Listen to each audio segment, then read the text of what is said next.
Hi friends, आप सभी कैसे हो। आशा करता हूँ कि आप सभी अच्छे होंगे। आपका हमारे चैनल वीके जाटोल क्लासेस में स्वागत है। आज के इस वीडियो में हम 30 जुलाई 2026 के मुख्य करंट अफेयर्स और उसके एक्सप्लेन के बारे में चर्चा करेंगे। प्रश्न नंबर 1, हाल ही में यूनेस्को की विश्व धरोहर सूची में किस प्राचीन बौद्ध स्थल को शामिल किया गया है? ए सारनाथ, बी नालंदा, सी बोध गया, डी सांची स्तूप। दोस्तों, आपका सही answer option number A Sarnath होगा। गौरवशाली उपलब्धि, उत्तर प्रदेश के वाराणसी के निकट स्थित ऐतिहासिक स्थल सारनाथ को यूनेस्को ने अपनी विश्व धरोहर सूची में शामिल किया है। इसके साथ ही भारत के पास अब कुल 45 विश्व धरोहर स्थल हो गए हैं।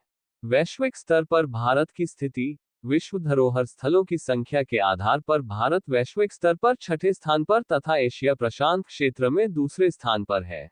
ऐतिहासिक महत्व, सारनाथ बौद्ध धर्म के 4 सबसे पवित्र स्थलों में से एक है। भगवान बुद्ध ने ज्ञान प्राप्ति के बाद अपना पहला उपदेश धर्मचक्र प्रवर्तन यही दिया था। प्रमुख आकर्षण, यहाँ सम्राट अशोक द्वारा स्थापित प्रसिद्ध अशोक स्तंभ है, जिसका सिंह चतुर्मुख शीर्ष भारत का राष्ट्रीय प्रतीक है। इसके अलावा यहाँ स्थित धमेक स्तूप और चौखंडी स्तूप वास्तुकला की दृष्टि से विश्व प्रसिद्ध है। सांस्कृतिक धरोहर, सारनाथ न केवल बौद्ध धर्म के अनुयायियों के लिए बल्कि हिंदू और जैन धर्म के लिए भी एक महत्वपूर्ण तीर्थ स्थल है। प्रश्न नंबर 2, हाल ही में लगातार दूसरी बार 5 स्टार रेटिंग प्राप्त करने वाली एनटीपीसी की कौन सी खदान है?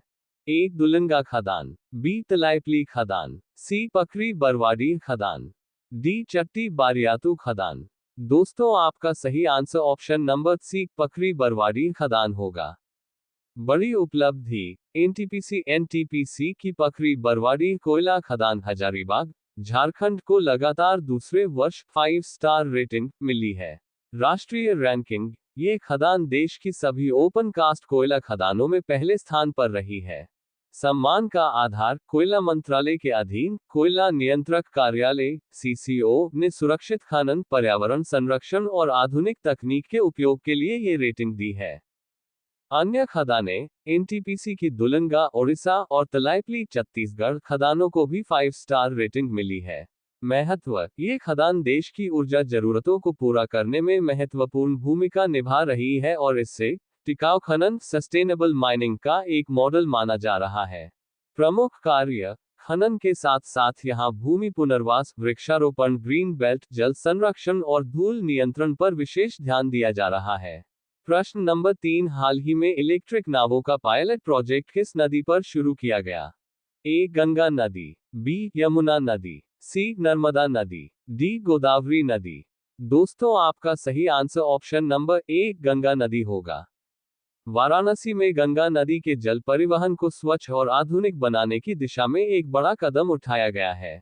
नमो घाट पर पहली 5 इलेक्ट्रिक यात्री नौकाओं का संचालन शुरू कर दिया गया है। उद्देश्य, इस परियोजना का मुख्य लक्ष्य गंगा में वायु, ध्वनि और जल प्रदूषण को कम करना है। नाविकों को लाभ, पारंपरिक नावों को इलेक्ट्रिक सिस्टम में बदलने से नाविकों की संचालन लागत में लगभग 80% तक की कमी आएगी, जिससे उनकी आय में वृद्धि होगी। आधुनिक तकनीक, प्रत्येक नाव में 15 किलोवाट की electric motor, lithium battery, GPS tracking और डिजिटल डिस्प्ले जैसी आधुनिक सुविधाएं दी गई हैं। एक बार चार्ज होने पर ये नावें 80 घाट और नमो घाट के बीच कम से कम 3 राउंड ट्रिप लगा सकेंगी।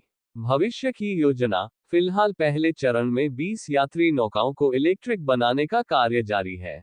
सफल होने पर इसे और विस्तारित किया जाएगा, जिससे वाराणसी अन्य नदी वाले शहरों के लिए एक मॉडल बनेगा। प्रश्न नंबर 4, हाल ही में राज्य जल योजना 2047 का अनावरण किस राज्य ने किया?